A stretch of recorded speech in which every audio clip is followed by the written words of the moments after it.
So now the next topic, what do we have it is basically a very quick introduction about physical versus virtual architecture, right? So let's go and it's a very brief module. What do we have it is.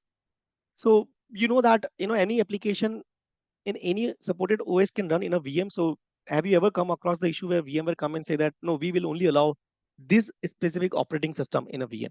If you ever created a VM, you look at the guest OS compatibility list, you will see VMware supports every single operating system to be installed in their VM. That's a broader range of capabilities what VMware provides you, right? And that's where you can run any operating system in that virtual machine, and it consumes your CPU, memory, network disk from the underlying host resources. So this is basically the architecture what we have discussed many times, right? Now, virtualization technology abstract physical component into software components, and it provides solution for many IT problems. So we know it very well that this is my physical architecture and this is my virtual architecture where this CPU resources, for example, will be consumed by ESXi kernel or will be managed by ESXi kernel to serve the virtual machine request, right? So now in this diagram, what it says that maybe VM1 have a requirement of 1 vCPU, VM2 have a requirement of 2 vCPU, VM3 have a requirement of 4 vCPU. So every virtual machine can have a different requirements of the from the CPU perspective. And the VMware ESXi kernel job is to allocate the required set of CPU resources to the virtual machine based on whatever the request they have it, right? So this is what we call it as a resource management, CPU management, right? Then this slide says that multiple VMs running on a physical host share this compute. I think we already talked about it. So this we call it as a virtual resources. This we call it as a physical resources. And I think it's pretty much clear, right? I think this slide got repeated twice actually. Same thing goes for the memory. So memory also we have discussed, right? Or we'll be discussing going forward. The CPU virtualization, I'll be explaining you guys much more in depth.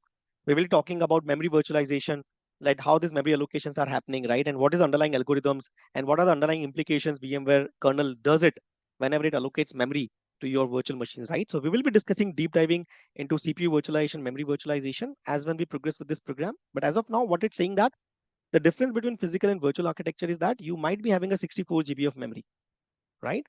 That is a physical memory. But this physical memory is getting partitioned into a logical memory. So this memory, whatever you see that, it's a logical memory because you just have a 64 GB of one memory slot, one memory card.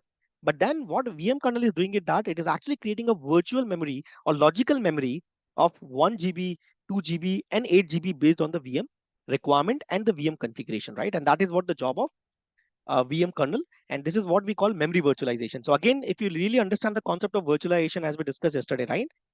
What we are doing, we are not, so in this particular case, the entire physical memory is being exposed to your operating system. So you cannot play around with that, right? Whatever the memory you're seeing it here, your operating system see the exact memory. In this case, what is happening is it's a physical memory, but then I'm creating a virtual construct or logical construct of it.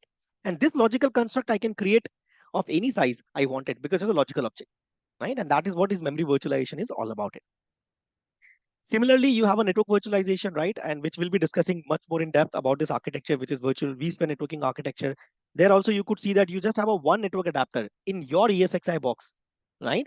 In your ESXi box, you just have a one network adapter, but on top of your ESXi kernel, you can create hundreds of virtual machines. And every virtual machine will have its own network adapter. And that network adapter, we call it as a virtual network adapter, VNIC, right? So you have a one PNIC, but this PNIC is actually getting partitioned into multiple logical VNICs, right? And that is the beauty of virtualization, right? So this is again a magic of VMware, what it does it. In hardware, I just have a one network adapter, but there's an implementation in place which actually go and create a logical construct of your physical adapter and assign every logical network adapter to your virtual machine to participate these VMs into a networking. And that is what your vSphere networking is all about it, right? So this is also, we'll be discussing deep diving into this architecture as when we go and talk about vSphere networking. Similarly, we have a storage virtualization, storage architecture, right? As you could see that. So yesterday, I think we discussed about it that you just have a physical drive, right? Of let's say 2 TB, and you have a ESXi host which actually want to use some of let's say out of 2 TB, they just want to use 500 GB of drive, right? So what we do, we actually create a logical object called learn. So there is a concept of learn, right? Which is a logical representation of your physical storage device. And this logical device is being presented to your ESXi host as a data store. So that is nothing, that is your storage virtualization, right?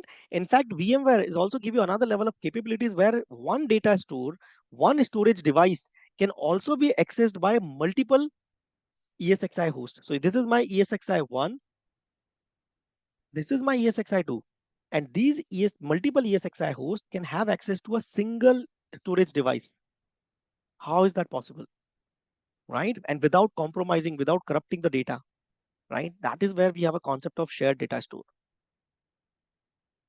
In VMware make it possible. And I think this is one of the key reason why we do see vMotion, DRS, HAFT, all these kind of solutions, right? Because VMware has its file system have some unique characteristics. The VMFS file system, which I'll be explaining you when we go and deep dive into the storage architecture, right? Because this is what I said, right? That's the whole idea of deep dive program where we'll go and try to decode this architecture because these are the basics, right? These are the basics. No matter if you're working on 8.0 version or maybe tomorrow there will be 12.0 version, these basics going to be remain the same.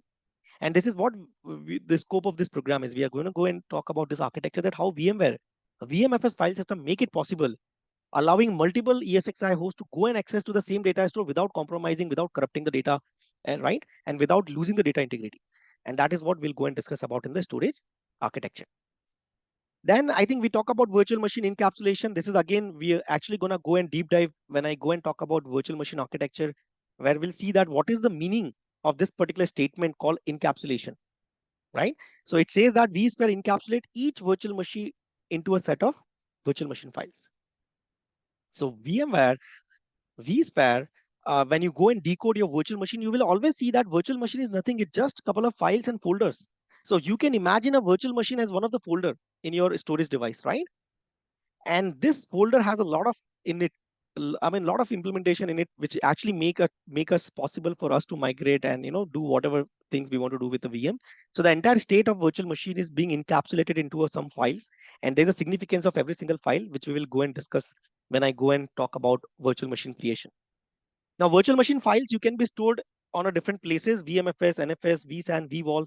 So we'll be touching upon VMFS, NFS, vSAN overview, because vSAN is a different product altogether. vVol require a lot of support from the storage vendor. So it's a storage vendor specific solution, but we'll go and talk about all of these data stores as when we go and talk about storage architecture, right? The last, what do we have? It is a GPU virtualization. I think today everyone should be aware about this graphic virtualization, graphic cards, what we having it, right? GPUs, what do we call them actually? Graphic processing unit, right? So we have like AI, ML. There's a lot of boom is going on nowadays. Forget about cloud. Now the next revolution, what we are seeing is about AI, ML, generative AIs, right? So when you look at this generative AI and AI, ML based solutions, they completely rely on your GPUs, right? GPUs are are a very unique processing unit, which not only do the legacy computing, but they have a spatialization into graphic related stuff, right? And that is the reason we call it as a graphic processing unit, right? Which can actually read your images, which can actually go and analyze your images actually, right? And that's where it requires a lot of significant amount of processing is required for those GPUs to process those images, right? And that's where VMware also gives you support where you can actually go and attach graphic cards to your virtual machine, right? And you can actually use these virtual machines for processing your 2D graphics and 3D graphics, right? Because your legacy CPU does not have that kind of intelligence what is required to process the graphics, right? But that's where we have a very dedicated, I think NVIDIA have been one of the NVIDIA, or maybe Broadcom or the other vendors, you might have seen that, right? They have those chips, AI chips are coming, which have a lot of intelligence in terms of processing those graphics, right? And that's where now VMware is saying that if they have a support for GPUs as well. So if you have any virtual machine which you want to dedicate it for 2D graphic processing, 3D graphic processing, you do not need to have a dedicated physical server. Now the virtual machine itself are capable enough to give you those kind of capabilities, right? And that is the reason, because of this GPU support, now the Horizon desktop experience also become a much easier. Today, when you go and try to access a virtual machine as a remote desktop, when you try to access a virtual machine as a remote desktop, you will see that your virtual machine looks exactly same like your physical server. Because now, because of these GPUs and the enhanced solutions what you see in the market today, it make things much more similar, much more easy for those graphic people, right? So it's support for graphic intensive application, AI ML based workloads. So that is what your GPU is all about, it, right? So GPU, graphic device optimize complex graphic operations, right? So GPU is all about graphics actually. These operations can run at high performance without overloading the CPU, right? Because we don't want to overload our CPU for every single thing, right? That's where we have a dedicated devices. Okay, if any graphic operations are coming, why it should be overload our CPU? Let's offload all of this request to the GPU, because GPU are the right devices to process that request, and they have a much more intelligence to process your graphic related request, right? And GPU can be added to your virtual machine as well, just like a CPU, memory, and all those things, right? So I think that's the end of our another module which talks about physical versus virtual architecture. It was just quick overview of CPU virtualization, memory virtualization, network virtualization, and storage virtualization. Now, as when we progress further with this program, we will go and deep dive into all of this CPU, memory, network, and disk virtualization. If you have interest in learning VMware more in depth, not from an administration perspective, but from the architect or consulting perspective, then join our VMware vSphere 0 to Hero Data Center Expert program. This particular program has been highly rated by all of our learners. 100 plus careers have been transitioned successfully with our 0 to Hero Data Center Expert Deep Dive program with the 100% placement record. Now, what are the key highlights of this program? As you could see that it's India's first job-ready VMware learning program, which has a 70 hours of intense learning with the 80 plus hands-on labs. 40 plus scenarios would be presented to a learner as a challenge questions to assess their learning. We do have a mentors having a 15 years of experience and the certified professionals. You would be getting opportunity to have a one-on-one in-person doubt clarification session with the VMware mentor, and this particular zero to hero program will also preparing learners for a L3 or senior level profiles. Now we have transitioned many careers with our deep dive program, and you can see some of the feedbacks right here on your screen. These are the feedbacks what we have received from all of our successful learners who has transitioned their career with us. So what are you waiting for? If you want to become VMware expert or want to master this technology, then call us now today on the given number, or maybe drop us email on the provided email address. Thank you.